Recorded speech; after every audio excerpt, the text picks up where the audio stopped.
Bonsoir et bienvenue au Club Éco spécial Talent du vin. Ce soir, nous recevons Bernard Artigue. Bonsoir. Bonsoir. Vous êtes le président de la Chambre d'agriculture de la Gironde et vous étiez ce soir le parrain du prix Jeune Viticulteur pour cette première édition des Talents du vin. Tout à fait. Concrètement, quelles sont les aides apportées par la Chambre d'agriculture pour l'installation des jeunes vignerons? Alors les aides, c'est essentiellement, donc ce ne sont pas des aides financières. La Chambre d'agriculture apporte un accompagnement technique et économique aux jeunes qui veulent s'installer. C'est-à-dire nous les recevons, nous examinons leurs projets et ensuite nous sommes capables de les accompagner tout au long de leur projet. Mais je voudrais quand même revenir sur ce qu'est la Chambre d'agriculture dans son ensemble. Globalement, c'est 200 collaborateurs et comme je disais tout à l'heure à la tribune, essentiellement donc, techniciens et ingénieurs qui sont ici dans ce département dévoués à la viticulture. Chambre d'agriculture, ce n'est pas que la viticulture, bien évidemment, mais en Gironde, c'est essentiellement la viticulture. Et puis, nous sommes ici ce soir dans un milieu viticole. Donc voilà, alors, comme je disais tout à l'heure, donc la Chambre d'agriculture, ça va depuis la sélection des plants de vigne, ça passe par le conseil à la plantation, ça passe par le conseil dans les chais, dans l'œnologie, ça passe aussi par le conseil technique, par le conseil économique, et ça également, ça peut accompagner également le viticulteur jusque dans sa démarche commerciale.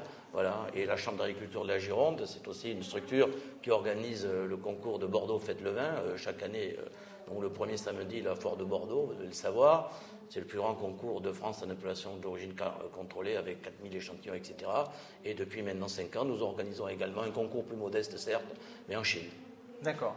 C'est tout ça, la Chambre d'agriculture. Oui, en Chine, qui est un marché aujourd'hui très important. Qui est un marché aujourd'hui qui, pour Bordeaux, est effectivement très, très important, même si ces derniers mois, ça a eu tendance un peu à baisser. On le sait, la pyramide des âges commence à être plutôt âgée dans la viticulture. Est-ce qu'on est face à une crise des vocations? Est-ce qu'il y a moins de jeunes qui veulent s'installer sur les vignes à Bordeaux? Non, mais comme le disait tout à l'heure la présidente des jeunes agriculteurs, Magali Vérité, je crois qu'il n'y a pas de manque de vocation. Aujourd'hui, effectivement, la difficulté, elle vient aussi du fait que le revenu n'est pas toujours au rendez-vous de l'effort qui est fourni par le jeune agriculteur, par le jeune viticulteur.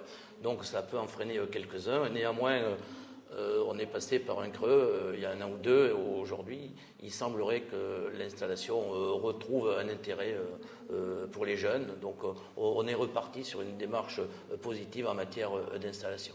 Est-ce que des domaines ou des appellations pourraient rester sans repreneur? C'est quelque chose qui vous inquiète?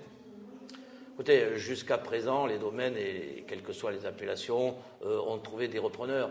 Donc ça a été soit par l'installation, et nous on préfère qu'il y ait de l'installation, parce que qu'il y ait l'installation des chefs d'entreprise, avec tout ce que cela veut dire derrière, tout ce que cela donc, incombe, et également de démarche, de dynamisme. Et puis il y a aussi l'autre côté, effectivement, les agrandissements. Là où il n'y a pas d'installation, il y a agrandissement. On ne peut pas dire qu'il y ait aujourd'hui des prises viticoles dans le département, même si dans certaines régions, c'est plus difficile que dans d'autres. Oui. D'accord. Bah écoutez, merci Bernard Artigue. Je rappelle que la Chambre d'agriculture était ce soir marraine du prix Jeune Vigneron. Merci à vous pour nous avoir expliqué les actions menées par la Chambre d'agriculture de la Gironde. Merci, Objectif Équité.